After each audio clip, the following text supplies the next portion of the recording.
एक गांव था जिसका नाम सोनापुर था। उस गांव में एक वैद्यराज रहते थे जिनका नाम ज्ञानसुख था। गांव में उनकी बहुत इज्जत थी। लोग उनकी औषधियों पर बहुत विश्वास करते थे। वो गांव में अकेले कमाने वाले थे, लेकिन अब वो बूढ़े हो चले थे। उनके 3 हट्टे कट्टे बेटे थे, लेकिन वो कुछ काम नहीं करते थे। वैद्य जी को इसी बात का दुख सताता था। कई बार उन्होंने अपने बड़े बेटे सदानंद से कहा, बेटा, मुझसे औषधियों का ज्ञान सीख लो, तुम्हारे जीवन में काम आएगा। मेरे बाद इस परंपरा को कौन आगे बढ़ाएगा? अगर तुम इसे सीख लोगे तो घर का खर्चा भी निकलेगा और ये परंपरा भी चलती रहेगी। लेकिन सदानंद इस बात को एक कान से सुनता और दूसरे से निकाल देता। समय धीरे धीरे बीतता जा रहा था। एक बार वैद्य जी बहुत बीमार पड़ गए और उनके बचने की उम्मीद न के बराबर थी। वैद्य जी अपनी अंतिम घड़ियां गिन रहे थे। बड़े बेटे सदानंद को तब बहुत पछतावा हो रहा था कि उसने कुछ नहीं सीखा। वह अब भी कुछ सीख सकता था, इसलिए वह अपने पिता के पास पहुंचा। उस समय गांव की एक महिला वैद्यराज के पास दवा लेने आई थी। वैद्य जी ने उसे एक नुस्खा बताया और सदानंद ने उनके अंतिम शब्द सुन ही पाए। वैद्य जी ने कहा, हरड़ और सनाई को बराबर मात्रा में लेकर उसका चूर्ण बना लो और ठंडे पानी के साथ खा लो। वह महिला दवा लेकर चली गई और सदानंद ने वह नुस्खा सीख लिया। थोड़ी देर बाद वैद्य जी की तबीयत और बिगड़ने लगी और रात में उनका निधन हो गया। सदानंद ने वैद्य की परंपरा को संभालने का फैसला किया और औषधालय खोल लिया। सुबह से शाम तक वह दुकान पर बैठा रहा, लेकिन कोई भी मरीज नहीं आया। शाम होते होते एक धोबिन दवा लेने आई तो सदानंद की आंखें चमक उठी। वह बहुत दुखी थी। आते ही उसने रोना शुरू कर दिया। सदानंद ने पूछा, क्या हुआ? धोबिन ने कहा, मेरा गधा खो गया है। वही मेरी रोजी रोटी का साधन था। उसके बिना मैं क्या करूंगी? ये सुनकर सदानंद ने कहा, घबराओ मत, तुम्हारी परेशानी दूर हो जाएगी। हरड़ और सनाई को बराबर मात्रा में चूर्ण बनाकर ठंडे पानी के साथ खा लो। धोबिन ने वह चूर्ण खाया और फिर उसे बार बार दस्त लगने लगे। पूरा दिन इसी तरह बीत गया और वह खेतों में ही दौड़ती रही। शाम को धोबिन जब दूर खेत में गई तो देखा कि उसका गधा एक कोने में चल रहा था। उसकी खुशी का ठिकाना नहीं रहा और रात में ही वो वैद्यराज के पास गई और दवा के पैसों के साथ कुछ बख्शीश भी दे आई। उस नगर के राजा की रानी से उसकी अच्छी पहचान थी, इसलिए रानी ने धोबिन से अपने दिल की बात साझा की। रानी ने कहा, महाराज आजकल राजकाज में इतने व्यस्त हैं कि महल में आने का भी समय नहीं निकाल पाते। कई दिन हो गए हैं वो महल में दिखे तक नहीं। रानी बहुत परेशान थी। धोबिन ने जब रानी के कपड़े देने गई तो देखा कि रानी के चेहरे पर उदासी छाई हुई थी। उसने तुरंत पूछा, महारानी जी, क्या बात है? आज आप इतनी दुखी क्यों दिख रही हैं? रानी की आंखों में आंसू आ गए और उसने कहा, महाराज अब महल में नहीं आते। सुना है वो दूसरी शादी की सोच रही हैं। ये सुनकर धोबिन को भी बहुत दुख हुआ। उसने धीमे स्वर में कहा, महारानी जी, एक उपाय है। रानी ने उत्सुकता से पूछा, धोबिन, क्या उपाय है? जो भी हो मैं करने को तैयार हूं। धोबिन ने कहा, हमारे गांव में एक वैद्यराज है, बहुत ही गुणी है और हर मर्ज का इलाज कर देते हैं। रानी ने तुरंत आदेश दिया, जाओ और उन्हें तुरंत यहां लेकर आओ। दासी दौड़कर गई और वैद्यराज को रानी की समस्या बताई। वैद्यराज ने सुना तो थोड़ी चिंता हुई। उसने सोचा, यहां तो मैं धांधली कर रहा था, अब अगर मेरी पोल खुल गई तो राजा मुझे सूली पर चढ़ा देगा। लेकिन रानी का आदेश ठुकराना भी संभव नहीं था। उसने सोचा, न जाना भी खतरनाक होगा। दोनों तरफ से मरना तय है तो जाना ही बेहतर है। वैद्यराज ने अपना झोला उठाया और रानी के पास चले गए। उन्होंने रानी को दवा दी। हरड़ और सनाई का चूर्ण बराबर मात्रा में लेकर पानी के साथ खा लें। रानी ने दवा खाई और उसकी हालत बिगड़ने लगी।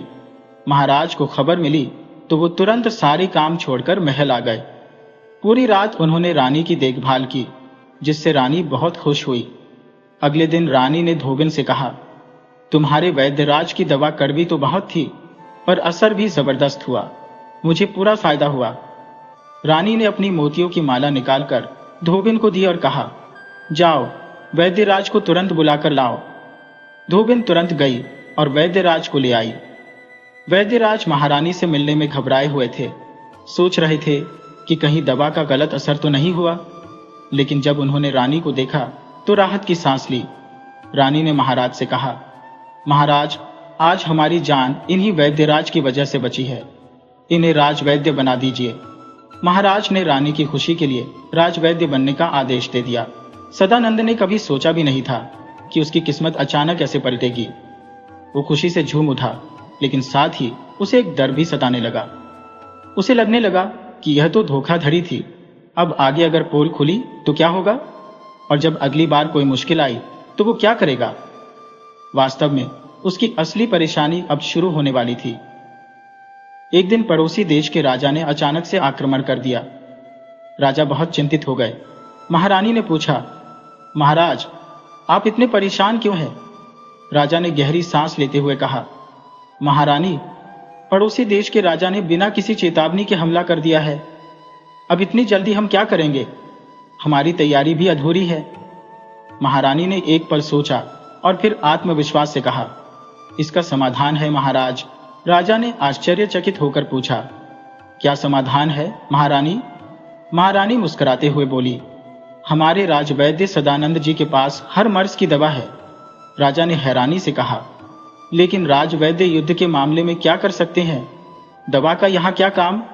महारानी ने गर्व से कहा, महाराज, जब उनके पास हर समस्या का हल है तो हमें उनकी मदद जरूर लेनी चाहिए। राजा अब भी संदेह में थे, लेकिन रानी के कहने पर उन्होंने तुरंत दासी को राजवैद्य को बुलाने का आदेश दिया। दासी जब सदानंद के पास पहुंची तो वह घबरा गए। मन में सोचने लगे, अब क्या मुसीबत आ गई है? क्या किसी की तबीयत बिगड़ गई है या कोई और परेशानी है? उन्हें कुछ समझ नहीं आ रहा था। दासी ने कहा, वैद्यराज, महाराज ने आपको तुरंत बुलाया है। सदानंद के दिल में भय था, लेकिन जाने के अलावा कोई विकल्प नहीं था। उन्होंने हरड़ और स्नाई की पोटली उठाई और महल की ओर चल दिए।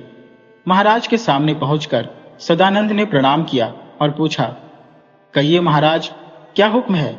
राजा ने गंभीर स्वर में कहा, वैद्यराज, पड़ोसी देश के राजा ने हमारे राज्य पर हमला कर दिया है। हमारी सेना तैयार नहीं है और दुश्मन की सेना सीमा पर तंबू लगा चुकी है। अब इतनी जल्दी हम क्या कर सकते हैं? इस संकट में आप ही कुछ कर सकते हैं। सदानंद के चेहरे पर चिंता की लकीरें खींच गईं। उन्होंने सोचा, भला युद्ध का कोई इलाज हो सकता है क्या? लेकिन जब महाराज कह रहे हैं तो मना भी नहीं कर सकते। उन्होंने हरड़ और सनाई का चूर्ण निकाला और महाराज से कहा, महाराज, जितने भी सैनिक हैं उन्हें एक एक पूड़िया खिला दीजिए। महाराज ने वैद्यराज की बात मानते हुए सभी सैनिकों को वह दवा खिला दी। दवा का असर हुआ और सभी सैनिकों को दस्त लग गई। अब सैनिक दिन भर में 20-20 बार दिशा मैदान के लिए जा रहे थे। उधर पड़ोसी राजा ने 2 जासूस भेजे थे जो राज्य की सेना की स्थिति का जायजा ले रहे थे। जासूस ऊंचे टीले पर खड़े होकर देख रहे थे कि राज्य के सैनिक सुबह सुबह कैसे बार बार दिशा मैदान के लिए बाहर जा रहे हैं। जासूसों ने सोचा, सवेरे के समय जब सैनिक दिशा मैदान के लिए निकलते हैं तो उनकी गिनती करना आसान होगा। दोनों जासूस जो सैनिकों की गिनती करने में जुटे थे, देखते देखते अंधेरा घिर आया। जब सैनिक सुबह के वक्त दिशा मैदान के लिए आने लगे तो जासूसों ने उनकी गिनती शुरू कर दी, लेकिन जैसे जैसे समय बीतता गया वे थकने लगे। आखिरकार जब रात हो गई तब उनमें से एक जासूस घबराया हुआ अपने राजा के पास दौड़ा दौड़ा गया और हाँफते हुए बोला, महाराज, हमसे बहुत बड़ी भूल हो गई है। हमें बहुत बड़ा धोखा हुआ है। पड़ोसी राजा ने पूछा, क्या हुआ? जासूस ने जवाब दिया, महाराज, हमारी सेना में जो जासूस थे उन्होंने हमें झूठी खबर दी है। उन्होंने राजा के सैनिकों की गिनती में गलती कर दी। हमारे जासूसों ने जो संख्या बताई थी वो गलत थी। असल में उनकी सेना हमारी सेना से 100 गुना बड़ी है। हम सुबह से गिनती में लगे हैं, लेकिन उनके सैनिक लगातार आ जा रहे हैं और हम थक चुके हैं। उनकी गिनती अब भी पूरी नहीं हुई है। जासूस की बात सुनकर राजा के चेहरे पर हवाइयां उड़ने लगी। राजा ने कहा, तुम्हें यह जानकारी कैसे मिली? जासूस बोला, महाराज, हमने सवेरे से ही उनकी सेना की गिनती करना शुरू कर दिया था, परंतु उनकी संख्या का सही आंकड़ा अब तक नहीं मिल सका है। हो सकता है हमारे जासूस पकड़े गए हों और हमें फंसाने के लिए गलत खबर भेजी हो। पड़ोसी राजा ने यह सुनते ही अपनी सेना के सेनापति को बुलाया और हुक्म दिया, सेनापति, तुरंत हमारी सेना को यहां से निकाल लो। हमें धोखा हुआ है। यहाँ के राजा की सेना हमारी सेना से 100 गुना बड़ी है। अगर हम यहाँ रुके तो हमारा सर्वनाश हो जाएगा। सेनापति ने आदेश का पालन किया और तुरंत डेरा तंबू उखाड़ने का काम शुरू कर दिया। इधर राजा, मंत्री, सेनापति, सदानंद और राजमहल के अन्य लोग एक साथ बैठे हुए थे। ये सोच रहे थे कि कब हमला होगा, लेकिन पूरी रात शांति बनी रही। सुबह होते ही उनके जासूस दुश्मन की स्थिति का जायजा लेने गए और देखा कि वहां तो केवल धूल उड़ रही है। जहां तंबू और खेमे लगे थे वहां अब सिर्फ गड्ढे और निशान बचे थे। जासूसों ने जब यह देखा तो वे हैरान रह गए। वे तुरंत वापस लौटे और राजा को खबर दी। महाराज, पड़ोसी राजा तो डरकर भाग गए। ये सुनकर राजा खुशी से झूम उठे। सदानंद ने भी अपने भाग्य को सराहा। महारानी ने राजा से कहा, महाराज, मैंने कहा था ना कि राजवैद्य की दवा थोड़ी कठिन जरूर है, लेकिन बहुत असरदार है। राजा ने राजवैद्य को बुलवाया और उन्हें ढेर सारे पुरस्कार दिए। साथ ही उनके लिए एक महल भी बनवाया और कहा, अब आप यहीं रहिए। सदानंद बड़े आराम से महल में रहने लगे। अब उनकी जिंदगी में एक नया मोड़ आया। सदानंद के दोनों भाई परमानंद और ब्रह्मानंद भी उनके साथ रहने आ गए थे। वे कुछ नहीं करते थे, बस खाते पीते और सोते रहते थे। सदानंद की पत्नी रोज उन्हें ताने देती और गुनगुनाती रहती कि ये निकम्मे बैठे बैठे खाते हैं, कोई काम क्यों नहीं ढूंढते। परमानंद अब भाभी की रोज रोज की चिकचिक से तंग आ चुका था। उसने फैसला किया कि वह नौकरी जरूर ढूंढेगा। उसने अपनी भाभी से कह दिया, भाभी, तुम चिंता मत करो, मैं निकम्मा नहीं हूं, मैं नौकरी ढूंढने जा रहा हूं। परमानंद रोज नौकरी की तलाश में निकलता, लेकिन उसे नौकरी नहीं मिलती। रात को वह वापस आकर खाता पीता और सो जाता। अगले दिन परमानंद फिर से नौकरी की खोज में निकला। सदानंद की पत्नी को शक था कि ये आलसी बस बहाना बना रहा है। उसे लगता था कि अगर सच में नौकरी ढूंढ रहा होता तो अब तक उसे मिल चुकी होती। भाभी अक्सर कहती, कब तक इसे खिलाया जाएगा, ये बस बहाने बना रहा है। परमानंद खुद भले ही डरपोक था, पर डींगे मारने में माहिर था।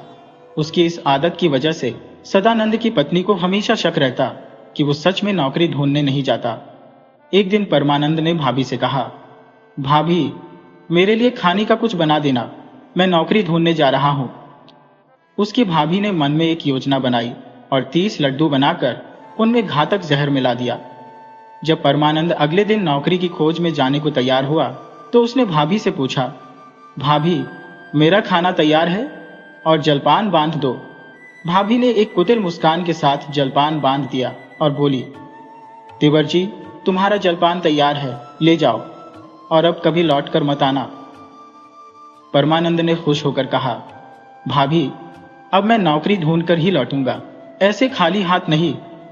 ये कहकर उसने अपना घोड़ा तैयार किया, खाने की पोटली ली और चल दिया।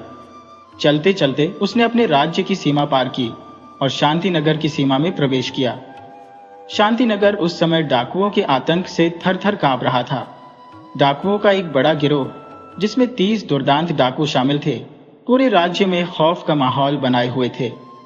वे डाकू बवंडर की तरह आते, लूटपाट करते और फिर घने जंगलों में गायब हो जाते।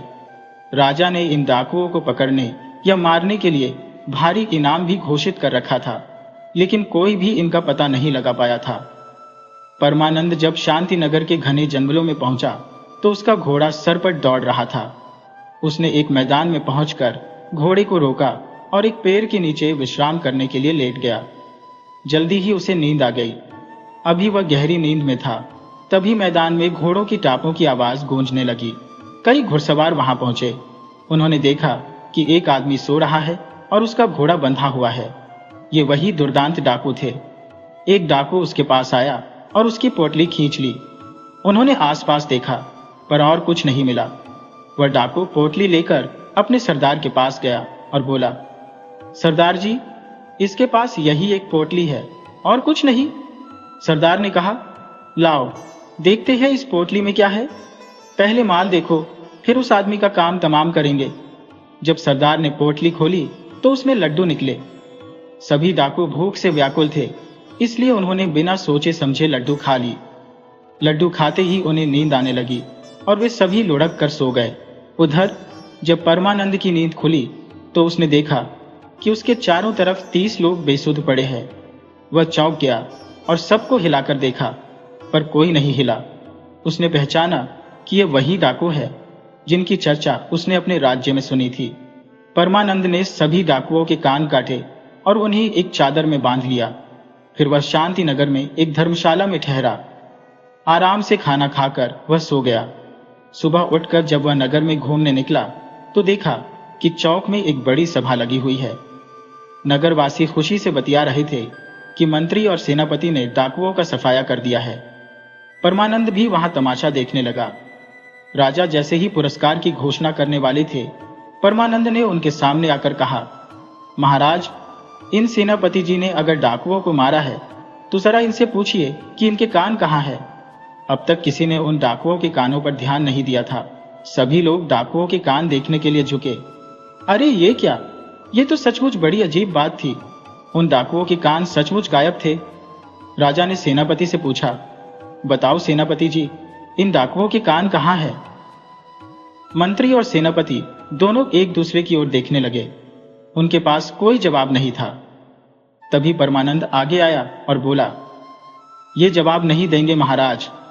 डाकुओं को इन्होंने नहीं बल्कि मैंने मारा है और ये बस इसका श्रेय लेने की कोशिश कर रहे हैं।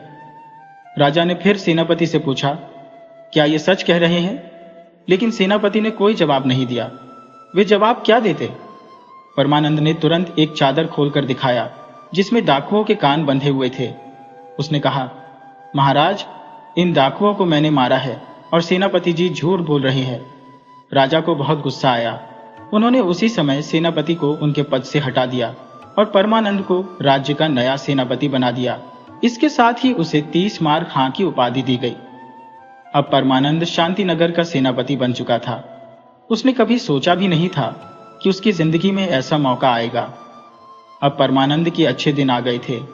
धन, सम्मान और हर तरह की सुख सुविधा का अंबार लग गया था। लेकिन उसकी असली परीक्षा अभी बाकी थी। सेनापति पद से हटाए जाने के बाद भी पुराने सेनापति ने अपनी बेटी का विवाह परमानंद से कर दिया, ये सोचकर कि इतना साहसी योद्धा शायद इस धरती पर कोई और नहीं है। परमानंद की जिंदगी शांति से चल रही थी, लेकिन मुसीबत जल्द ही दस्तक देने वाली थी। उन दिनों छोटे छोटे राज्य अक्सर एक दूसरे पर हमला करते रहते थे। जो राज्य कमजोर पड़ता उस पर हमला कर उसे अपने राज्य में मिला लेते थे। शांतिनगर का पड़ोसी राज्य कीर्तिनगर था, जिसका राजा दुर्जन सिंह था। वह लंबे समय से शांतिनगर के राजा स्वरूप सिंह को कमजोर मानकर इस राज्य पर कब्जा करने की योजना बना रहा था। वह समय समय पर शांतिनगर पर छोटे मोटे हमले करता रहता था, जिससे राजा स्वरूप सिंह बड़ी मुश्किल से अपना बचाव कर पाते थे। लेकिन अब जब उनके पास परमानंद जैसा साहसी योद्धा आ गया था, जिसने 30 डाकुओं का सफाया कर डाला था, तो उनके मन में उत्साह की लहर दौड़ने लगी थी। उन्होंने तत्काल सभा बुलाई और मंत्री को बुलाकर कीर्तिनगर पर हमला करने की योजना बना डाली। राजा ने बिना परमानंद से पूछे ही फैसला कर लिया। जब परमानंद को यह बात पता चली तो उसके मन में आया कि काश धरती फट जाए और वह उसमें समा जाए। उसे इतना गुस्सा आया कि अगर उसके पास भाभी के बचे हुए लड्डू होते तो वह राजा को भी खिला देता। लेकिन यह सब सिर्फ उसके मन की बातें थी। राजा ने परमानंद से कहा, सेनापति जी, अपनी सेना सजाइए और कीर्तिनगर पर ऐसा हमला कीजिए कि दुर्जन सिंह जीवन भर याद रखे। इतना कहकर राजा स्वरूप सिंह ने दुर्जन सिंह की संभावित हार की कल्पना करते हुए अपनी खुशी जाहिर की। परमानंद ने जब राजा की बातें सुनी तो उसने सोचा कि अब क्या किया जाए।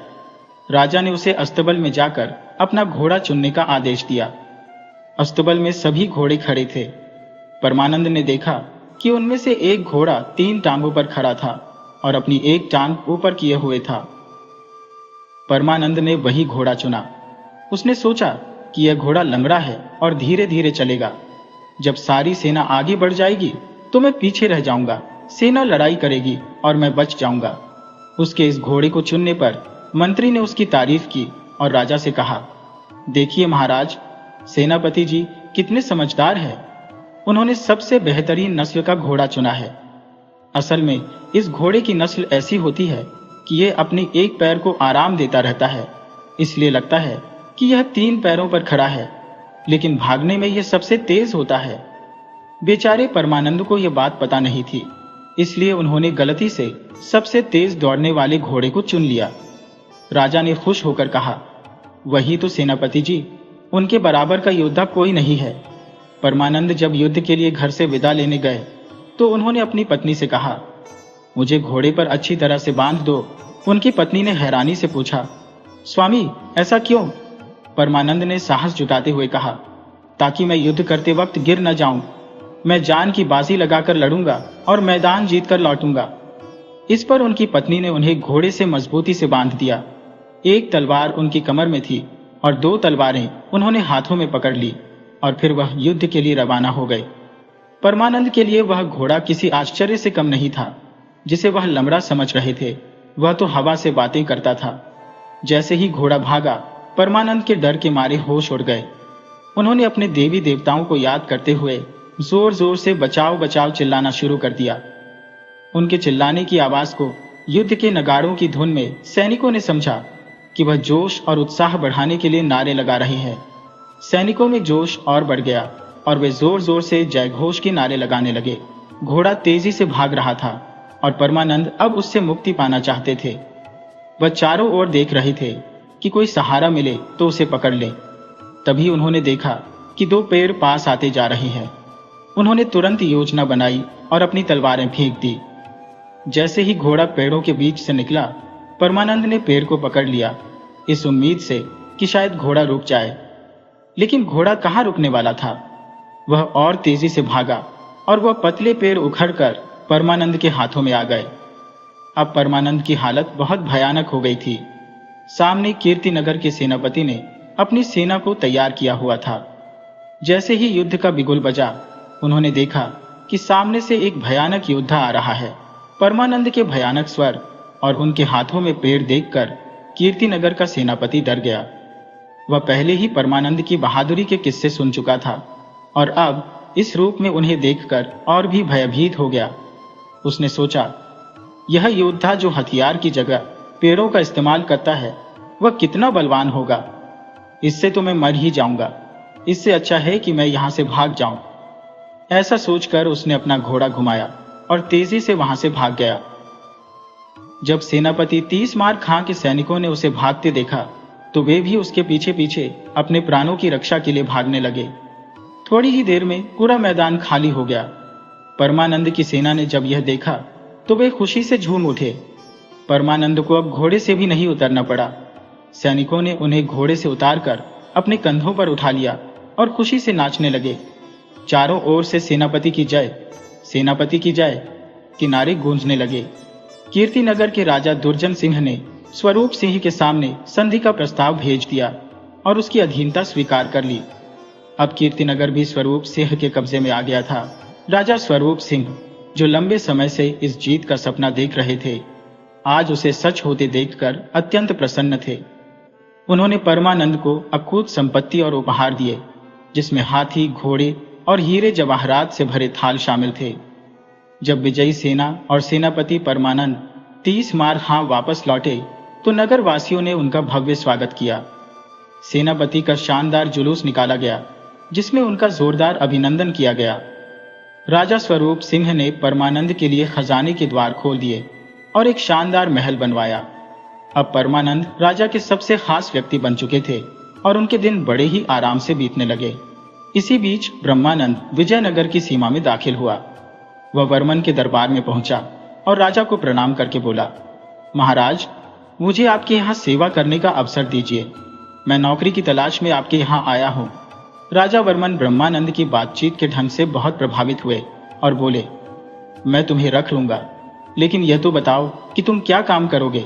ब्रह्मानंद ने कहा, महाराज, मुझे अपना सलाहकार बना लीजिए।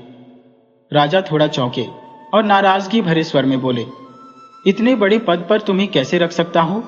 ऐसे तो कई लोग आते हैं। हर किसी को ऐसे ही थोड़ी ना इस पद के लिए रखा जा सकता है। यह बहुत जिम्मेदारी वाला काम है। पहले तुम यह साबित करो कि तुम मेरे वर्तमान सलाहकार से ज्यादा योग्य हो, तभी तो मैं उसे हटाकर तुम्हें रखूंगा। पहले यह साबित करो कि तुम इस पद के योग्य हो। ब्रह्मानंद ने आत्मविश्वास से कहा, महाराज बताइए, मैं हर परीक्षा देने को तैयार हूं। मुझ में दिमाग की कोई कमी नहीं है, इसलिए मैंने ऐसा कहा था। राजा ने सोचा, यह अपनी ही तारीफ कर रहा है, चलो इसकी परीक्षा लेकर देख ही लेते हैं। महाराज ने कहा, ठीक है, मैं तुम्हारी 3 परीक्षाएं लूंगा। अगर तुम तीनों में सफल हो गए तो मैं तुम्हें अपना सलाहकार बना लूंगा और जो भी वेतन मांगोगे वह तुम्हें दूंगा। ब्रह्मानंद ने कहा, महाराज अगर मैं सफल हो गया तो आप मुझे अपना सलाहकार बना लीजिए और मुझे रोज 1000 मोहरे दीजिए। राजा ने कहा, ठीक है, लेकिन जाओ पहले आज 1000 मोहरे कमाकर दिखाओ। मैं तुम्हारे साथ एक नौकर भेज रहा हूं जो तुम पर नजर रखेगा और मुझे सब विवरण बताएगा कि तुमने कैसे मोहरे कमाई। ब्रह्मानंद राजा की बताई जगह पर जाकर बैठ गया। थोड़ी ही देर में उसने सोचा कि अब क्या करना चाहिए। फिर उसके दिमाग में एक खुराफाती योजना आ गई। उसने देखा कि जहां वह बैठा था उसके चारों ओर ऊंची नीची अटारियां थी जो बड़े बड़े सेठों की थी। ब्रह्मानंद उनमें से एक सेठ के पास गया और बोला, सेठ जी, मुझे राजा ने खगोल शास्त्र का अध्ययन करने के लिए तारे गिनने का काम सौंपा है। मैंने इधर के तो तारे गिन लिए हैं, लेकिन आपकी अटारी के पीछे के तारे नहीं गिन पा रहा हूं। मेरी बात का यकीन नहीं हो रहा तो इस नौकर से पूछ लीजिए। उसने अपने साथ आए हुए नौकर की ओर इशारा किया और नौकर ने भी तुरंत स्वीकृति में सिर हिला दिया। सेठ ने ऐसा अजीबोगरीब काम सुनकर हैरानी से पूछा, तो मैं क्या करूं? ब्रह्मानंद ने कहा, आपको ऊपर की 2 मंजिलों की अटारियां तोड़नी पड़ेंगी, तभी छुपे हुए तारे दिख सकेंगे। आपकी अटारियों ने उन तारों को ढक रखा है। सेठ परेशान हो गया और बोला, मेरे कीमती भवन की अटारियां कैसे तोड़ दी जाएंगी? यह तो असंभव है। ब्रह्मानंद ने जवाब दिया, मजबूरी है, नहीं तो तारे नहीं गिने जा सकेंगे। सेठ ने जब सुना कि ब्रह्मानंद उसकी अटारी को तोड़ने की बात कर रहा है तो उसने उससे विनती करते हुए कहा, भाई आप अपना कोई और इंतजाम कर लीजिए, कहीं और बैठकर तारे गिन लीजिए, लेकिन मेरी अटारी को मत छेड़िए। इसके बदले में मैं आपको 100 मोहरे दे देता हूं। ब्रह्मानंद ने वो मोहरे रख ली और फिर दूसरे सेठ के पास जाकर वही बात दोहराई कि उसकी अटारी तारे गिनने में बाधा डाल रही है, इसलिए उसे तोड़ना पड़ेगा। इस सेठ ने भी उसे 100 मोहरे दे दी। इस तरह ब्रह्मानंद ने 1000 की जगह 2000 मोहरे जमा कर ली और राजा को जाकर सौंप दी। राजा यह देखकर आश्चर्यचकित हो गए। उन्होंने नौकर से सारा हाल पूछा तो उसने सब कुछ बता दिया। राजा बहुत प्रभावित हुए और बोले, वास्तव में तुम तो बड़े ही चतुर हो। ब्रह्मानंद ने पहली परीक्षा पास कर ली थी। दूसरे दिन राजा ने ब्रह्मानंद को बुलाया और कहा, ब्रह्मानंद, आज तुम्हारी जूती नदी के पुल पर लगाई जाती है, जाओ और वहां से 1000 मोहरे कमाकर दिखाओ। ब्रह्मानंद ने विनम्रता से कहा, जो आज्ञा महाराज, और जाकर पुल पर तैनात हो गया। उसने देखा कि वहां भारी भीड़ है, माल और सामान से लदे हुए जहाज और नावों का आना जाना लगा हुआ है। वह थोड़ी देर तक सोचता रहा कि क्या किया जा सकता है। फिर उसके दिमाग में एक तरकीब आई। वह नदी के किनारे बैठकर ध्यान में लग गया और लहरें गिनने का नाटक करने लगा। थोड़ी देर बाद वह नदी के किनारे पहुंचे एक बड़े जहाज को रोककर बोला, रुक जाओ, मैं यहाँ लहरें गिन रहा हूँ।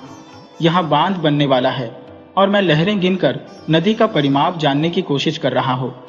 राजा ने मुझे इस काम पर लगाया है और तुम्हारे जहाज के गुजरने से लहरें टूट जाती है। ब्रह्मानंद ने उधर की नावों और जहाजों को वहीं रोक दिया और इधर की नावों को इधर रोक दिया। 1 घंटे में वहां इतनी भीड़ हो गई कि लोग परेशान होने लगे। सभी लोग दौड़ दौड़कर ब्रह्मानंद के पास आकर कहने लगे, कृपया हमें जाने दीजिए, हमारा बहुत नुकसान हो जाएगा। इन जहाजों पर माल लदा हुआ है, हमसे चाहे 50 मोहरे ले लो, पर हमें निकलने दो।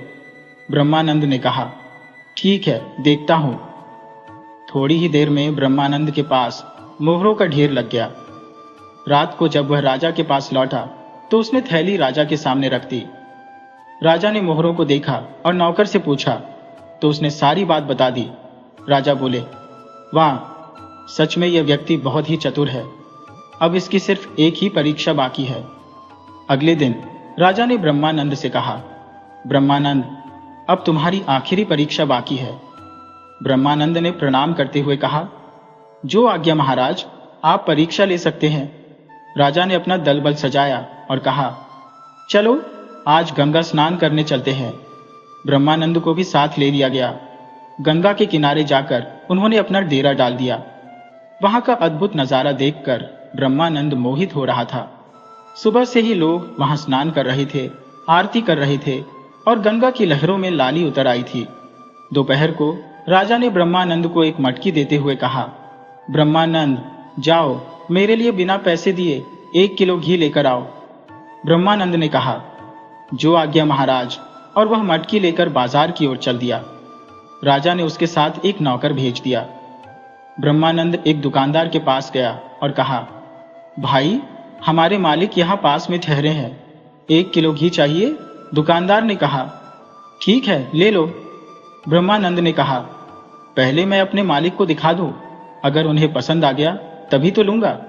थोड़ी देर बाद वह घी की मटकी लेकर लौट आया और उसे दुकानदार को वापस देते हुए कहा, तुम नकली घी बेचते हो? हमारे मालिक ने देखा तो नाराज हो गए और इस मटकी को फोड़ने वाले थे। मैंने उनसे कहा कि यह दुकानदार का है और नष्ट हो जाएगा, तो उन्हें बड़ी मुश्किल से मनाया है। दुकानदार थोड़ा घबरा गया और बोला, कोई बात नहीं, मैं घी वापस कर लेता हूँ। उसने घी को वापस अपने बर्तन में डाल दिया, लेकिन मटकी में थोड़ा घी लगा रह गया। ब्रह्मानंद ने उसे एक बर्तन में डाल लिया और फिर दूसरे दुकानदार के पास जा पहुंचा।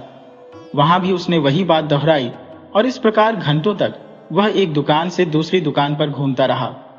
अब उसकी मटकी थोड़ा थोड़ा घी से भर चुकी थी। फिर उसने वह बर्तन महाराज को दे दिया। महाराज ने देखा और कहा, पूरा घी हो गया? ब्रह्मानंद ने जवाब दिया, देख लीजिए महाराज, 1 किलो से ज्यादा ही है। महाराज ने नौकर से सारा हालचाल पूछा तो उसने सिर हिलाया और सारी बात बता दी। अब राजा बहुत प्रसन्न हुए। उनके पहले वाले सलाहकार वाकई इतने बुद्धिमान नहीं थे।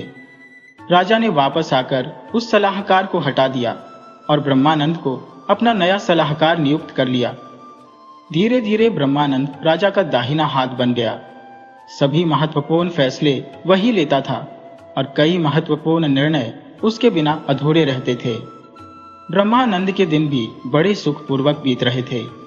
इस प्रकार से सभी भाइयों ने अपने लक्ष्य को प्राप्त कर लिया था और उनकी किस्मत ने उनका साथ दिया।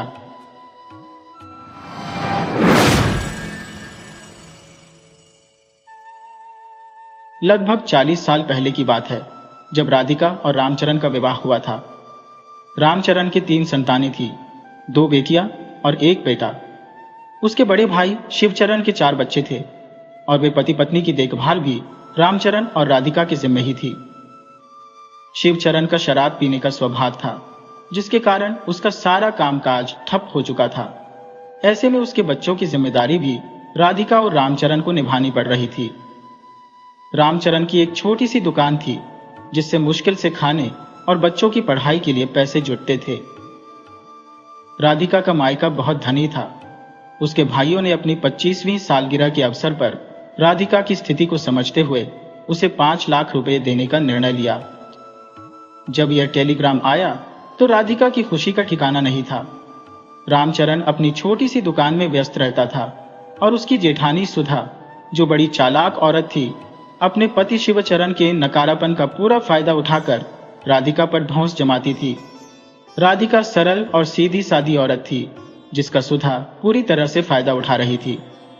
रामचरण और शिवचरण दोनों ही ज्यादा पढ़े लिखे नहीं थे, लेकिन रामचरण हमेशा चाहता था कि उसके बच्चे अच्छी शिक्षा पाएं और अपना भविष्य संवारें। लेकिन समस्या यह थी कि शिवचरण के बच्चों की जिम्मेदारी भी उस पर थी, जिससे 11 जनों का पेट पालना उसके लिए बेहद मुश्किल हो रहा था। इस तनाव के चलते रामचरण भी धीरे धीरे शराब की लत में पड़ गया।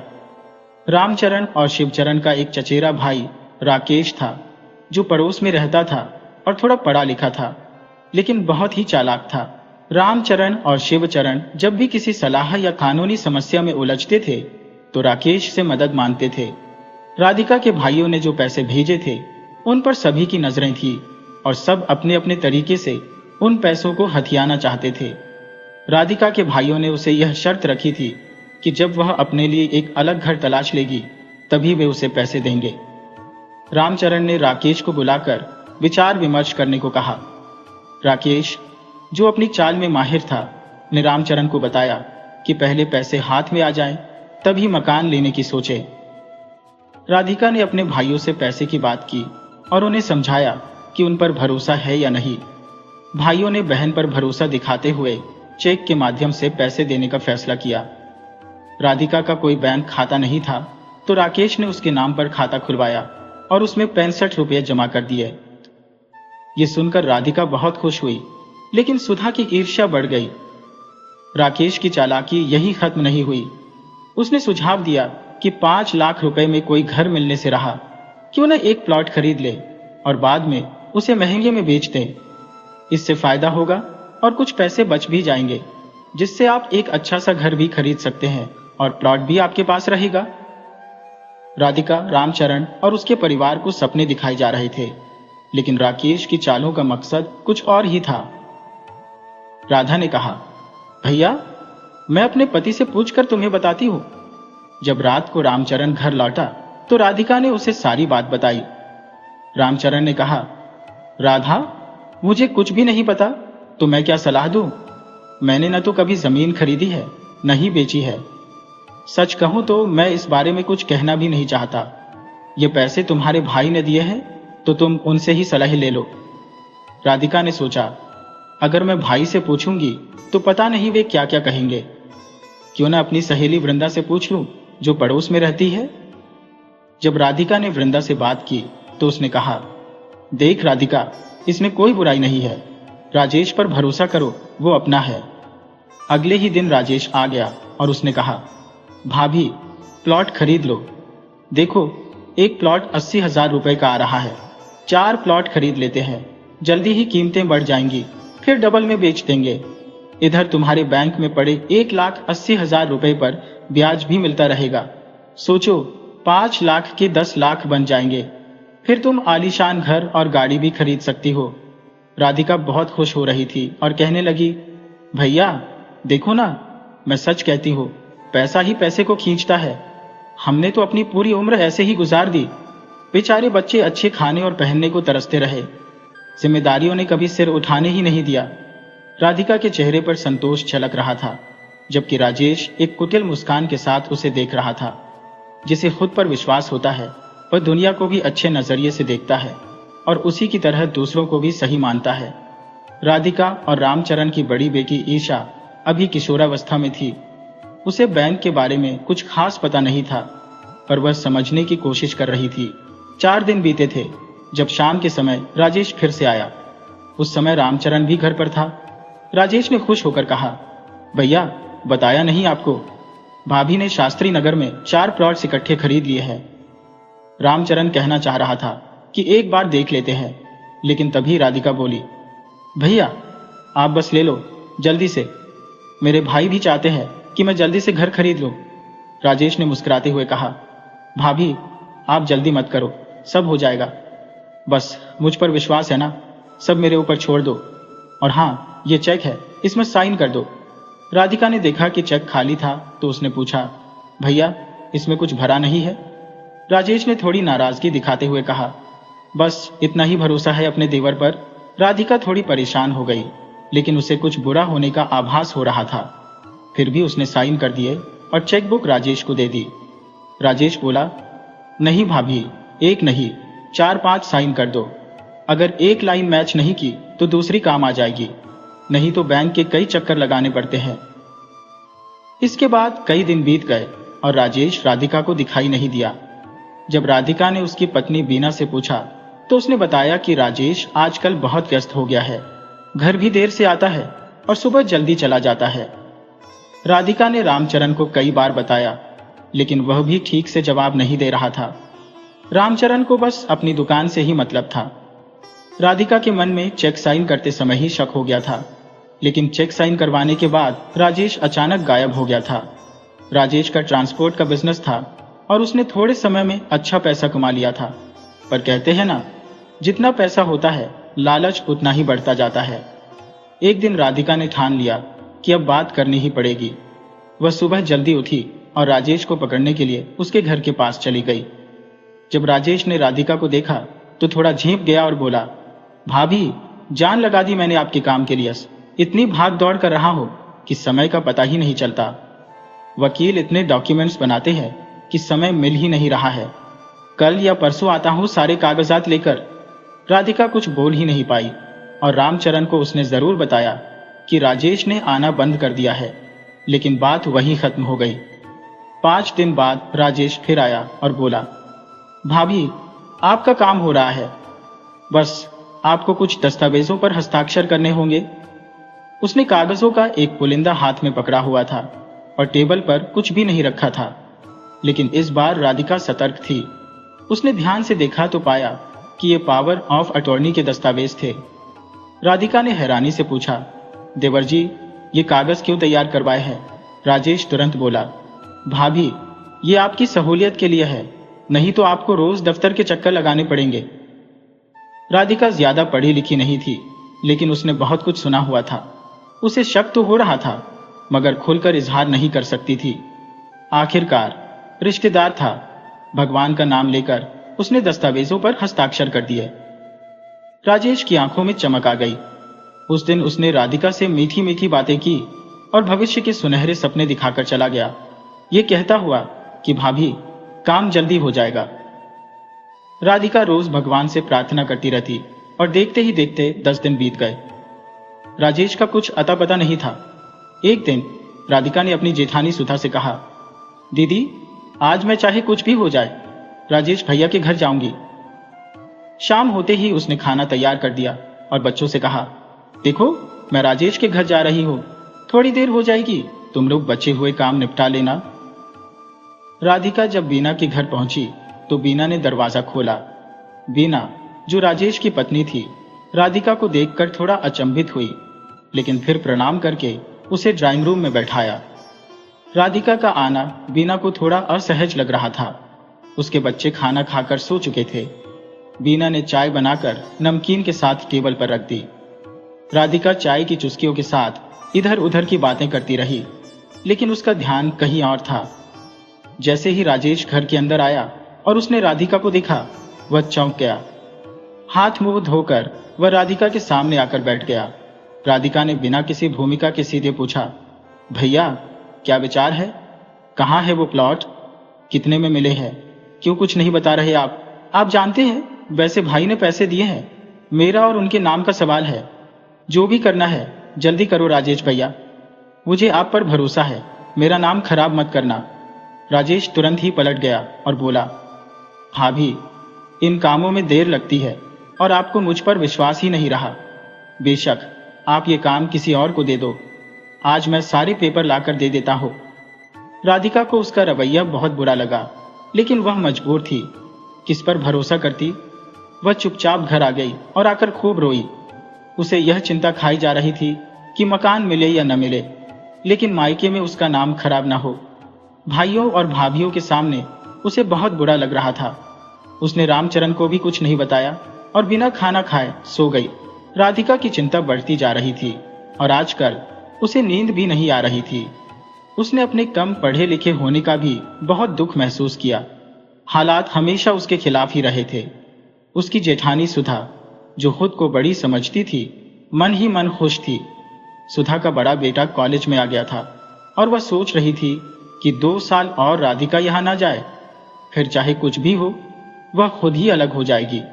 सुबह जब राधिका उठी तो उसका सिर बहुत भारी हो रहा था। उसकी तबीयत खराब हो गई थी। रामचरण तो दुकान पर चला गया था, इसलिए राधिका की बड़ी बेटी उसे डॉक्टर के पास ले गई। डॉक्टर ने ब्लड प्रेशर चेक किया तो पाया कि उसका ब्लड प्रेशर बढ़ा हुआ था। दवाई लेकर वे घर लौट आई। कई दिन बीत गए। राधिका बीमार ही रही और राजेश का कोई अता पता नहीं था। राधिका की छोटी बेटी श्री और बेटा सोया मां की हालत देखकर परेशान और चिंतित थे। बड़ी बेटी ईशा जैसे तैसे खाना बना देती थी। सुधा ऊपर से ऊपर सहानुभूति दिखाती, लेकिन कभी पूछती नहीं थी कि वह मदद के लिए किसी को भेजे। हालांकि दोनों घर रामचरण ही चला रहा था, फिर भी सुधा ने राधिका की कोई मदद नहीं की। अंदर ही अंदर राधिका को राजेश के बर्ताव और पैसे को लेकर बहुत चिंता सता रही थी। जब रामचरण घर आया तो राधिका ने रोते हुए कहा, देखिए जी, कृपया करके राजेश से मिलिए, मैं हाथ जोड़ती हूँ। रामचरण ने राधिका का ढांढस बंधाया और वादा किया कि वह राजेश के घर जाएगा। अगले दिन रामचरण राजेश के घर गया। घंटी की आवाज सुनकर बीना ने गेट खोला।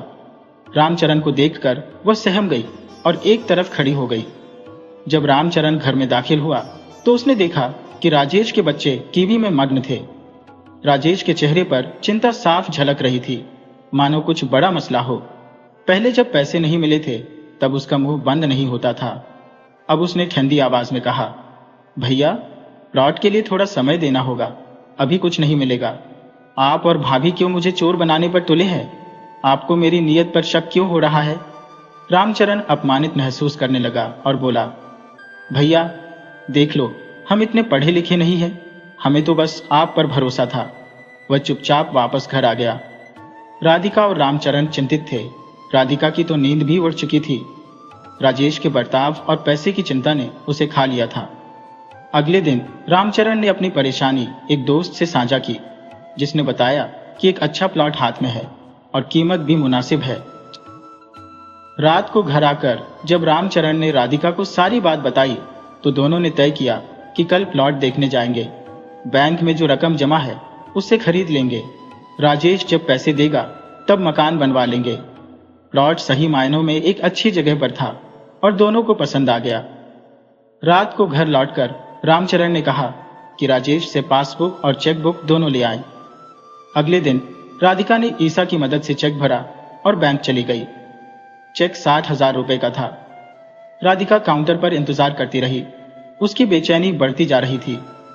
जब उसकी बारी आई तो काउंटर पर बैठे आदमी ने राधिका को देखा और बोला, क्या ये आपका अकाउंट है? राधिका ने सिर हिला दिया। वही आदमी बोला, मैडम, आपके अकाउंट में सिर्फ 65 रुपए हैं। आप 60,000 रुपए का चेक लाई हैं। राधिका यह सुनकर वहीं गिरते गिरते बची। किसी तरह वह ऑटो करके घर पहुंची। ईसा ने दरवाजा खोला, मां को बिठाया और पानी लाकर दिया। ईसा ने डरते हुए पूछा, क्या हुआ मां? राधिका ने कुछ नहीं कहा, बस रोने लगी। ईसा ने जल्दी से सुधा को बुलाया और कहा, ताई जल्दी चलो, मां को कुछ हो गया है। सुधा को समझ नहीं आ रहा था कि राधिका कहां गई थी। उसने पूछा, किसी ने छीन ली है क्या पैसे? यह सुनकर राधिका और जोर से रोने लगी और बोली, पैसे होते तो कोई छीनता, जब खाते में बस 65 रुपये ही हैं तो क्या छीनेंगे? राजेश ने हमें कहीं का नहीं छोड़ा। ईसा ये सब सुनकर हैरान रह गई। उसने मां से पूछा, मां सच सच बताओ, हुआ क्या है? राधिका ने रोते रोते कहा, राजेश ने लूट लिया, सारे पैसे ले गया। मेरे खाते में सिर्फ 65 रुपए बचे हैं। 5 लाख रुपए ले गया। अब मैं भाई को क्या मुंह दिखाऊंगी? मैं तो बर्बाद हो गई। सुधा ने राधिका को चुप कराने की कोशिश की, लेकिन मन ही मन वह खुश थी। उसने सोचा, अच्छा हुआ जो राधिका अब नहीं जाएगी। राधिका रोते रोते वहीं सो गई। ईसा अपने पापा का इंतजार करने लगी। उसने भाइयों को खाना खिलाया और सुला दिया। शाम को जब रामचरण घर आए तो राधिका ने रोते हुए सारी बात बताई। रामचरण इतना सीधा था कि कुछ कहने लायक नहीं था। उसे लगा कि अब सारा दोष उसी पर आएगा। ससुराल वाले यही कहेंगे कि मैंने ही 5 लाख रुपए गलत आदमी को दे दिए। 5 लाख की रकम उस जमाने में आज के 50 लाख के बराबर थी। राजेश ने इतनी बड़ी रकम खाकर भी मासूमियत से बर्ताव किया, मानो कुछ हुआ ही नहीं। राधिका और रामचरण की स्थिति अब एकदम असहाय हो गई थी। रात को संदेश भिजवाया गया कि मामला गंभीर हो चुका है। राजेश को दोनों से गुस्सा तो था, पर उसे समझ नहीं आ रहा था कि इस समस्या का हल कैसे निकाले। शाम को जब सबने राजेश को बुलाया तो वह गायब था, लेकिन सुबह जब वह आया तो उसने ऐसे बर्ताव किया जैसे कुछ हुआ ही नहीं। रामचरण से बात करते हुए वह बोला, भैया सवेरे क्यों बुला लिया? क्या मसला है? रामचरण ने अपनी नाराजगी दबाते हुए खुद को संयमित रखा और बोला, राजेश, कल राधा बैंक गई थी, वहां उसका अकाउंट पूरी तरह खाली निकला। ये कैसे मुमकिन है? तुमने 3,20,000 रुपए निकलवाए थे, वो भी राधा से पूछकर चेक साइन करके। बाकी के पैसे कहाँ गए? अकाउंट खाली कैसे हो गया? रामचरण की बात सुनकर राजेश का चेहरा एकदम सपाट और भावशून्य हो गया। बेफिक्र अंदाज में वह बोला, मुझे जरूरत थी तो निकलवा लिए, मैं जल्द ही पैसे वापस बैंक में जमा कर दूंगा। उसकी बात खत्म होने से पहले ही रामचरण का गुस्सा चरम पर पहुंच गया। वह चिल्लाकर बोला, तूने ये करने से पहले एक बार भी पूछना जरूरी नहीं समझा? राजेश ने बेपरवाही से जवाब दिया, अरे भैया, आप तो बात का बतंगर बना रहे हो। कह दिया ना, मैं चुका दूंगा। राधा गुस्से में कांप रही थी। उसके मुंह से शब्द नहीं निकल पा रहे थे और वह आंसुओं से भरी आंखों से राजेश को देख रही थी। राजेश ने फिर कहा, मुझे सख्त जरूरत थी भैया, तो मैंने सोचा घर का पैसा है, लगा दूं बिजनेस में। अभी कोई ठिकाना नहीं है, घर का घर मिल जाए तो बात करना, अगर ना दूं तो मेरा नाम बदल देना। रामचरण ने कड़वाहट भरी आवाज में कहा, राजेश, ये पैसे घर के नहीं थे, राधा के भाई ने घर लेने के लिए दिए थे। अगर घर नहीं लिया तो हमारी इज्जत धूल में मिल जाएगी।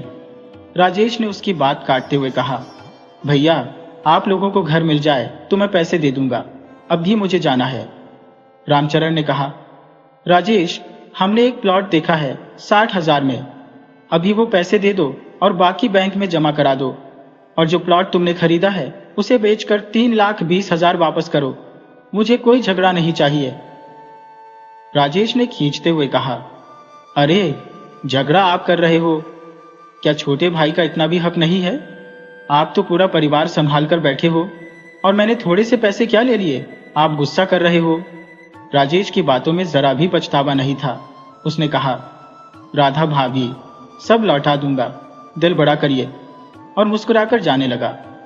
राधा को उसकी शक्ल देखना भी अब नागवार लगने लगा था। रामचरण ने सोचा, अब क्या करें? कैसे इस आदमी से पैसे निकलवाएं? केस भी नहीं कर सकते और कोई पुख्ता सबूत भी नहीं है। अंदाजा भी नहीं था कि ये हमारे साथ ऐसा धोखा करेगा। पैसों की भूख इंसान को जानवर बना देती है। अब राजेश ने उनके साथ धोखा कर दिया था। राधा के हौसले पस्त हो चुके थे। उसके मायके के भाइयों का गुस्सा और भाभियों के ताने उसे अंदर से तोड़ रहे थे। उसके सपने चूर चूर हो रहे थे। वह खुद को जमीन में धंसता महसूस कर रही थी। अगले दिन राजेश ने 1,000 रुपये भेजे और कहा, अभी तो इतना ही दे सकता हूं। राधा ने सोचा, क्या राजेश ऐसे ही 10-20 हजार करके देगा? इससे तो थोड़ी उम्मीद भी बेमानी है। उसने सोचा, क्या एडवांस रोक ले? थोड़ी उम्मीद उसने बांधी और अगले दिन प्रॉपर्टी ब्रोकर से मिली। उसने प्लॉट के एडवांस देने की बात कही। सब कुछ सही हो रहा था, लेकिन ब्रोकर ने कहा, बचे हुए 40,000 एक महीने में देने होंगे, नहीं तो एडवांस रद्द हो जाएगा। राधा ने 1 महीने का वक्त मांगा और राजेश से कहा, बस पैसे दे दे ताकि हम अपना छोटा सा घर बना सके। राजेश ने दिलासा दिया कि वह जल्द पैसे दे देगा। 1 महीना बीत गया, लेकिन राजेश का कोई अता पता नहीं था। राधा ने फिर फोन किया और उसने वही जवाब दिया, मैंने तो पहले ही कहा था, शायद कल आ जाऊं। राधिका के दिल में बेचैनी और चिंता का घना बादल छाया हुआ था। जब भाई का फोन आया तो उसका दिल घबराने लगा। भाई ने सीधे सवाल किया, राधिका, घर का क्या हुआ? मुझे लग रहा है कि तुम लोग घर नहीं खरीदने वाले, बस पैसे हड़पने का इरादा है।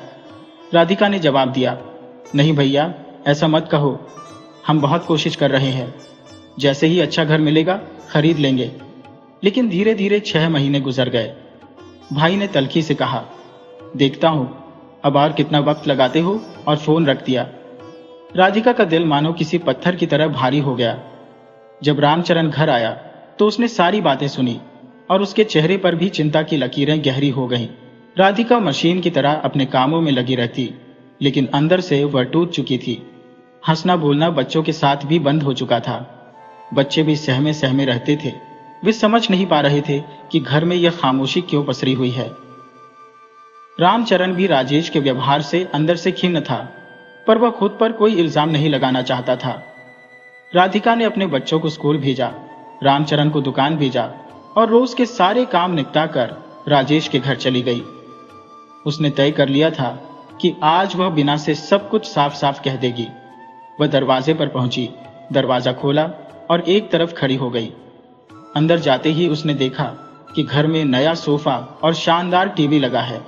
पूरा घर चमचमा रहा था और उस चमक से राधिका को अपने लगाए हुए पैसों की गंध आ रही थी। बीना ने पानी लाकर रखा और बोली, चाय चढ़ाकर आती हूँ। राधिका ने बीना का हाथ पकड़कर उसे पास बिठाया और कहा, बीना, मुझे तुमसे बात करनी है। बीना बोली, हाँ भाभी बोलो। राधिका ने कहा, बीना, तुम हमारी हालत जानती हो। राजेश जो कर रहा है वह हमारे लिए ठीक नहीं है। उसने मेरे भाई के दिए हुए 5 लाख रुपए का कबाड़ा कर दिया है। जाओ, मेरे बच्चों का भविष्य और मायके से मेरा रिश्ता सब बर्बाद कर दिया है। मैं कहाँ जाऊं? बिना थोड़ी सकपकाई और संभल कर बोली, भाभी, अगर आपको राजेश से कोई परेशानी है तो आप राजेश से बात करो, मुझे चैन से जीने दो। राधिका को गुस्सा आया और उसने कहा, बिना, तुम्हें सब पता है, ये घर में जो नया सामान और चमक है वो सब मेरे पैसों से है।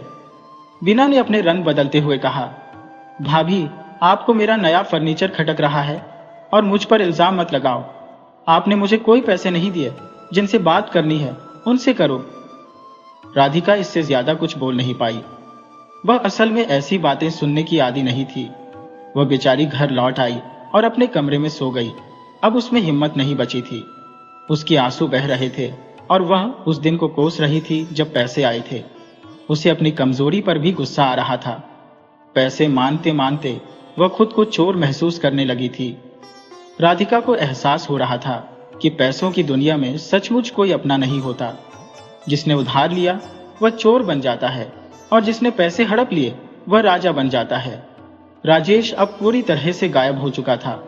वह राधिका और रामचरण की पहुंच से बहुत दूर था। राधिका की हालत अब उस मरीज जैसी हो गई थी जिसे वर्षों से कोई राहत नहीं मिली हो। उसकी आंखों के नीचे गहरे काले घेरे साफ नजर आ रहे थे। रामचरण अपनी पत्नी को इस हालत में नहीं देख सकता था। घर की शांति पूरी तरह भंग हो गई थी। कुछ दिन बाद राजेश ने 40,000 रुपये भिजवा दिए। रामचरण और राधिका ने जाकर प्लॉट की कार्रवाई शुरू कर दी। सारे कागजात तैयार होने में 4 दिन लग गए। दस्तावेजों पर हस्ताक्षर हो गए और प्लॉट के कागजात उनके हाथ में आ गए। थोड़ी खुशी पति पत्नी के चेहरों पर लौट आई, लेकिन अब उनका मकसद सिर्फ घर बनाना रह गया था। किसी भी तरह उन्हें राजेश से और पैसे मिलने चाहिए थे। अब 20 या 30,000 से काम नहीं चलने वाला था। घर बनाने में बहुत ज्यादा पैसे लगने वाले थे। रामचरण और राधिका की आंखों में सपनों की परछाइयां उभर रही थी। वहीं दूसरी ओर राजेश और बिना अपनी खुद की योजनाओं में मशगूल थे। बच्चों को हॉस्टल भेजने की तैयारियां जोरों पर थी। प्लॉट्स की खरीद फरोख्त का सिलसिला भी अच्छे से चल रहा था। राधिका के पैसों ने मानो चुपके से कोई खेल खेल लिया हो। राजेश ने खामोशी ओढ़ रखी थी और बिना भी अब पहले जैसी बात नहीं करती थी। राधिका अब थोड़ी ठीक महसूस कर रही थी। उसने अपने भाई को सूचित कर दिया था कि उन्होंने प्लॉट खरीद लिया है और घर बनवा रहे हैं। इस बात को 3.5 महीने हो गए थे जब अचानक भाई का फोन आया। उन्होंने कहा, अब कब बनाओगे घर? बारिश से पहले छत डालवा लो, नहीं तो बाद में मुश्किल होगी। राजेश को बुलावा भेजा गया। वह आया तो सही, मगर ठीक से बात नहीं की। मुंह फुलाए बैठा रहा। रामचरण ने बात शुरू की, अब हमें घर बनवाना है राजेश, पैसे बताओ किस तरह दोगे? सामान ऑर्डर करना है, मिस्त्रियों से बात हो गई है, बारिश से पहले छत डाल देंगे। राजेश ने रामचरण को हाथ से रोकते हुए कहा, अरे मैंने 60,000 रुपये तो दिए हैं, और कितने चाहिए? राधिका ने सीधा सवाल किया। देखो राजेश, मुझे सारे पैसे वापस चाहिए जो तुमने बैंक से निकाले और जो प्लॉट खरीदने के बहाने लिए थे। राजेश ने बेशर्मी से कहा, मैं हर महीने 20,000 रुपये दूंगा, इससे ज्यादा नहीं। राधिका की आवाज तेज हो गई। क्या हम तुमसे भीख मांग रहे हैं? नहीं, हम अपने हक का पैसा मांग रहे हैं। तुम्हें शर्म आनी चाहिए। राधिका की हिम्मत जवाब दे गई। वह खड़ी भी नहीं हो पाई और बेहोश होकर गिर पड़ी। सब उसे संभालते रहे, लेकिन राजेश को कोई परवाह नहीं थी। उसे मौका मिला और वह वहां से निकल गया। राधिका को उसकी बेटी ईशा और रामचरण अस्पताल ले गए। डॉक्टर ने उसे भर्ती कर लिया। ईशा बहुत रोई अपनी मां को ऐसी हालत में देखकर। रामचरण भी बहुत परेशान था। उसने ईशा से कहा, चुप हो जा, लेकिन वह खुद भी अंदर से टूट चुका था। सारे टेस्ट कराए गए। रिपोर्ट में हाई शुगर और हाई ब्लड प्रेशर निकला, जिसने किडनी पर भी असर किया था। रामचरण के पैरों तले मानो जमीन खिसक गई। राधिका के इलाज के लिए पैसों की सख्त जरूरत पड़ने लगी। ईशा को घर भेज दिया गया और रामचरण अकेला अस्पताल में रहने लगा। अगले दिन सुबह सवेरे सुधा भी आकर मिल गई। पिता को चिंता में देख ईशा की हालत खराब हो गई। उसे समझ नहीं आ रहा था कि ये वक्त कैसे निकलेगा। दूसरे दिन शाम को देर से घर लौटकर ईशा सीधे राजेश के घर गई। उसने बिना से कहा, चाची, मुझे चाचा से कहो कि कुछ पैसे दे दे। मम्मी की हालत बहुत खराब है। बिना बोली, मैं कुछ नहीं बोलूंगी, तुम खुद ही बात कर लो। राजेश अब खुशहाल जिंदगी जी रहा था। घर में एयर कंडीशन भी लगवा लिया था। ईशा को देखकर उसने खिसियानी सी हंसी हंसते हुए कहा, अरे बेटा, कैसी हो? मम्मी ठीक है? कुछ चाहिए तो बताना। ईशा ने आंसू भरी आंखों से कहा, चाचा, आपसे विनती है, हमारे पैसों में से कुछ दे दो, बहुत जरूरत है। राजेश ने थोड़ी देर बाद कहा, ठीक है, इंतजाम करता हूं, और अगले दिन हॉस्पिटल जाने से पहले 20,000 रुपये दे गया। साथ ही कहा, इस महीने के पैसे आ गए हैं तो आपको बता देना। ईशा की आंखों में आंसू आ गए, लेकिन उसने उन्हें दबा लिया और घर लौट आई। रामचरण ने जब पैसों का इंतजाम देखा तो मम्मी के इलाज की व्यवस्था करवाई। उसने ईशा से सब कुछ पूछा, लेकिन ईशा ने राजेश की बातें छिपा ली।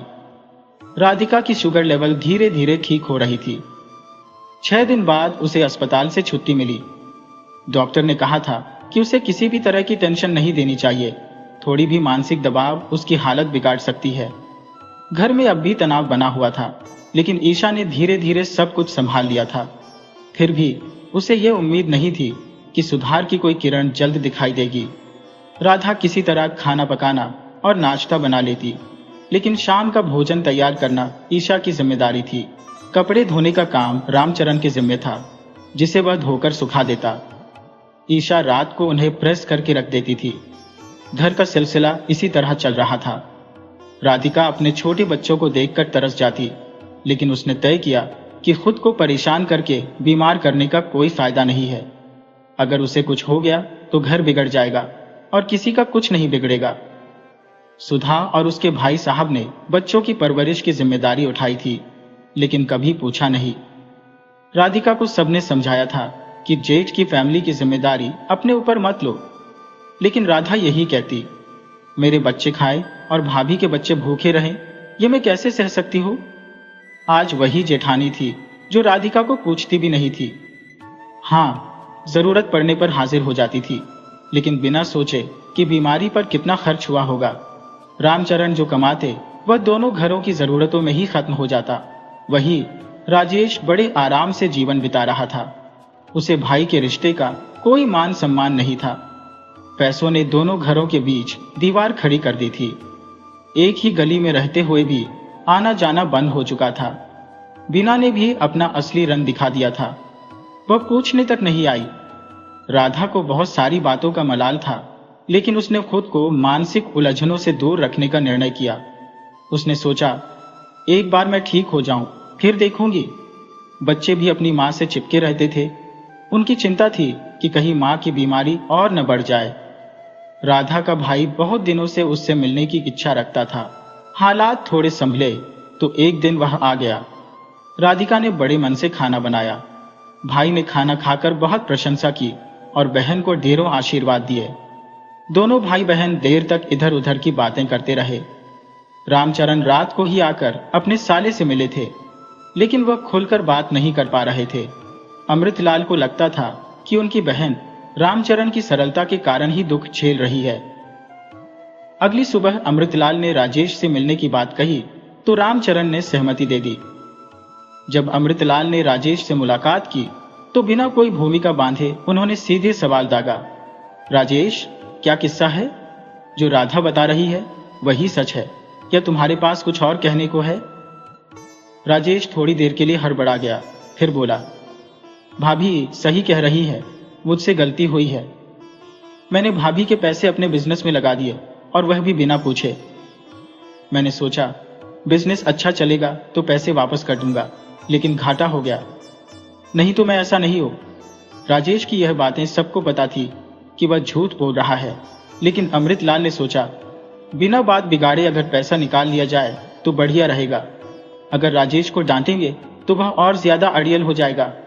राजेश ने सभी की ओर देखा और फिर रामचरण की तरफ हाथ जोड़कर कहा, भाई, मैंने मना तो नहीं किया था। अमृत भाई को बेकार बुला लिया। हम तो भाई हैं, आपस में ही फैसला कर लेते। रामचरण के चेहरे पर दर्द भरी मुस्कान थी। उन्होंने कहा, राजेश, तुमने 20,000 रुपए महीना देने का विचार किया था, इससे घर कैसे बनेगा? राधा मरते मरते बची है। देवी माँ की कृपा से वह ठीक है। सब तुम्हारे कारण हुआ है और अब पछतावा करने आए हो? रामचरण का चेहरा गुस्से से लाल हो गया। अमृतलाल ने उन्हें शांत रहने के लिए कहा और बोले, राजेश, तुम्हारी ये बातें झूठी हैं। मैं सब जान चुका हूं। 3 महीने इंसानियत के नाते तुम्हें दिए क्योंकि तुम इनके चचेरे भाई हो। अब इनके पैसे लौटा दो, इन्हें घर बनवाने दो, नहीं तो मुझे पुलिस को बुलाना पड़ेगा। राजेश उठ खड़ा हुआ और बोला, मुझे माफ कर दें, पुलिस का नाम भी मत लीजिए, मैं पैसे वापस कर दूंगा। उसकी आवाज में उसकी भावनाओं का साथ नहीं था। साफ था कि वह फिर झूठ बोल रहा था। अमृत ने पुलिस का नाम तो लिया, लेकिन राजेश को भी अंदाजा था कि ये लोग कुछ साबित नहीं कर सकते क्योंकि उनके पास कोई ठोस सबूत नहीं था। इस पूरे मामले में सुधा और शिवचरण बस तमाशबीन बने हुए थे। कुछ बोले नहीं, लेकिन सब कुछ देख रहे थे। शिवचरण, जो सट्टे और जुए का शौकीन था, सोच रहा था कि अगर उसे ये पैसे मिल जाते तो वह उन्हें दोगुना कर देता। इस विचार के साथ ही उसके होठों पर एक मुस्कान आ गई। सुधा के मन में अजीब तरह की खुशी थी, जो उन लोगों के दुख में मिल रही थी जिनके बलबूते पर उनका घर चल रहा था।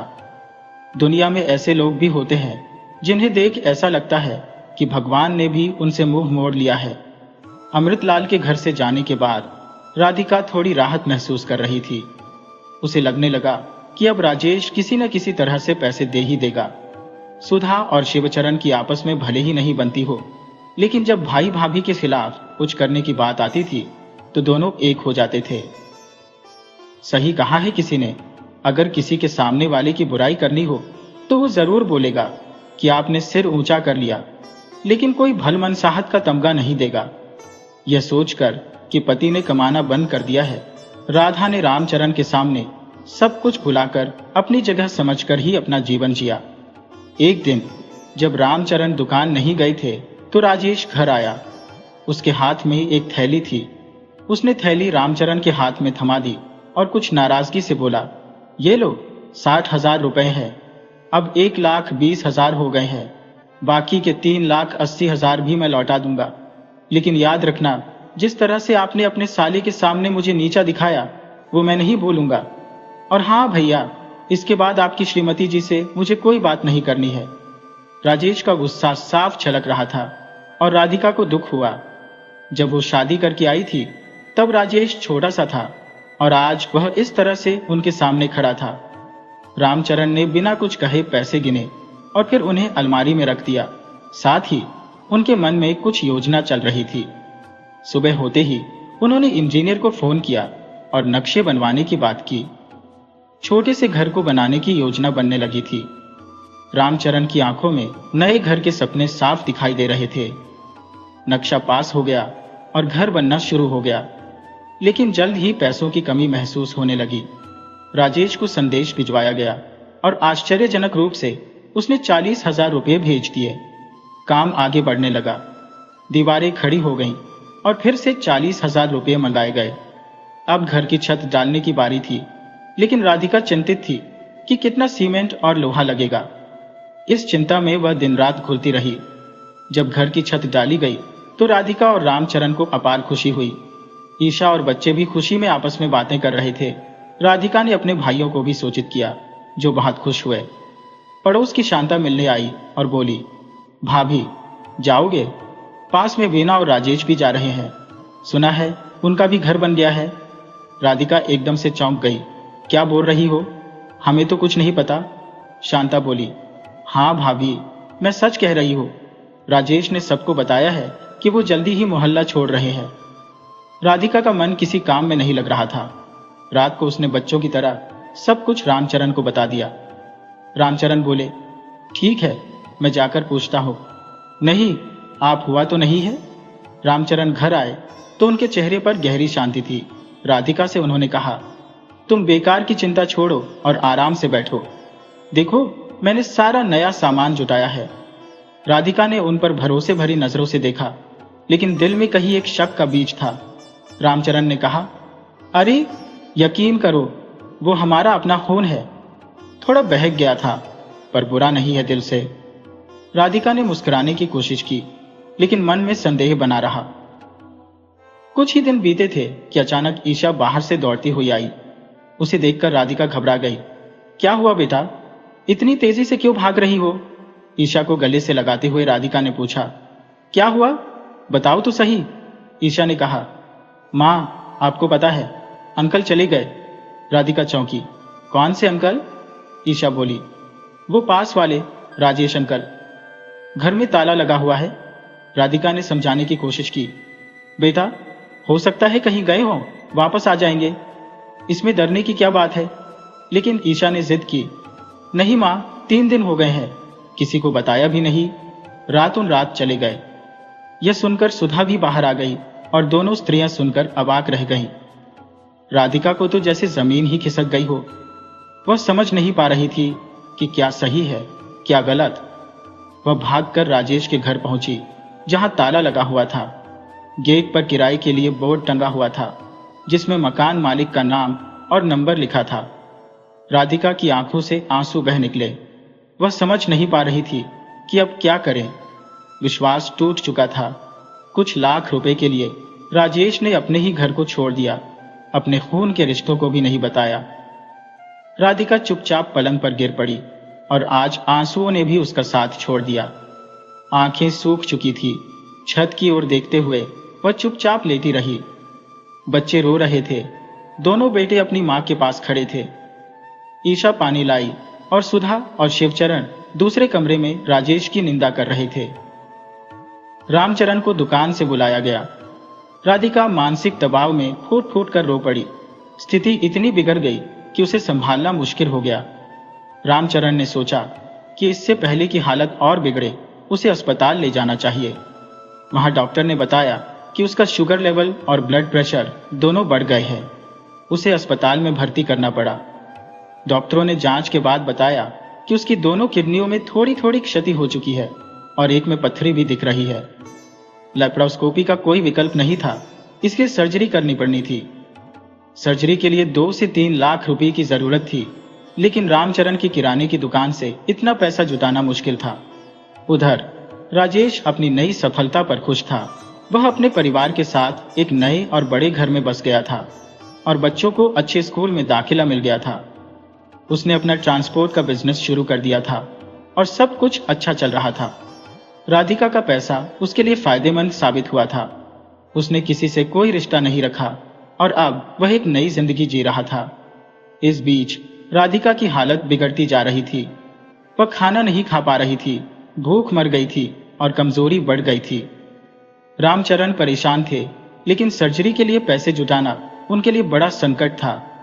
उन्होंने कभी सोचा भी नहीं था कि ऐसा समय आएगा जब पैसों की इतनी कमी होगी। जो धन जमा किया था वह 2 घरों में बंट गया। बचत की कोई उम्मीद नहीं रही और जेवरात के नाम पर राधिका के पास केवल 2 चूड़ियां और बलिया की एक अंगूठी ही थी। शिवचरण और रामचरण ने मिलकर सलाह मशविरा किया और फैसला किया कि घर पर लोन ले लिया जाए। दोनों भाइयों ने मिलकर प्रॉपर्टी ब्रोकर से संपर्क किया और एक ऐसा घर खोज निकाला जिसकी छत को सुधारने की जरूरत थी। जल्दी जल्दी सौदा पूरा हुआ और लागत और प्लान मिलाकर अच्छी खासी राशि हाथ में आई। राधिका को इन सब की जानकारी नहीं थी। वह अपनी ही समस्याओं में उलझी हुई थी। दूसरों के दुखों में सहारा देने वाली वह खुद मुश्किल में थी। उसकी किडनी का दर्द बहुत बढ़ गया था और ईशा उसकी मदद कर रही थी। बेटे यश और श्री भी खुश थे कि मां ठीक हो जाएगी और घर में खुशियां लौट आएंगी। जब पैसे हाथ में आए तो रामचरण ने कुछ पैसे अलग रख दिए। सर्जरी की तारीख पास आ रही थी। रामचरण ने राधिका को तैयार किया और सर्जरी के बाद डॉक्टर ने बताया कि स्टोन बहुत बड़ा था। राधिका बेहोश थी और रामचरण बेचारे चुपचाप उसे देख रहे थे। राधिका ने 25 साल अपने परिवार और बच्चों की देखभाल की, कभी कोई शिकायत नहीं की। अब वही लोग जिन्हें उसने अपना स्नेह दिया था उसे नीचा दिखाने की कोशिश कर रहे थे। रामचरण चुपचाप रोते रहे, आंसू पोंछते रहे। राजेश की कोई जानकारी नहीं थी और उसकी निष्ठुरता की खामोशी बढ़ती जा रही थी। जब राधिका की कराह सुनकर सब दौड़े, उन्होंने उसे देखा कि वह बेहोशी की अवस्था में थी। 5 दिन बाद राधिका को अस्पताल से छुट्टी मिली, लेकिन उन्हें रोज पट्टी करानी पड़ती थी। रामचरण की जिम्मेदारी कम हो गई थी और ईशा ने सारी जिम्मेदारी ले ली थी। ईशा बहुत समझदार हो गई थी। राधिका के 3 भाई थे, लेकिन सब अपने में व्यस्त थे। अमृतलाल ही एकमात्र थे जिन्होंने राधिका की मदद की। उनकी शादी की सालगिरह पर रुपये 5 लाख देने का विचार किया और बहन की बीमारी की वजह से परेशान हुए। राधिका की हालत देखकर अमृतलाल चिंतित हो गए और अपनी पत्नी के साथ राधिका को देखने आए। दोनों भाई बहन की आंखों से आंसू बह निकले। रामचरण ने खुद को सारी समस्याओं का कारण मान लिया और अपनी स्थिति पर गुस्सा किया। राधिका धीरे धीरे स्वस्थ होने लगी, खाना बनाने लगी। ईशा सब कुछ संभाल रही थी, लेकिन राधिका के अंदर का दर्द कभी खत्म नहीं हुआ। उसकी सेहत पर असर पड़ने लगा। कभी उसका ब्लड प्रेशर बढ़ जाता, कभी शुगर।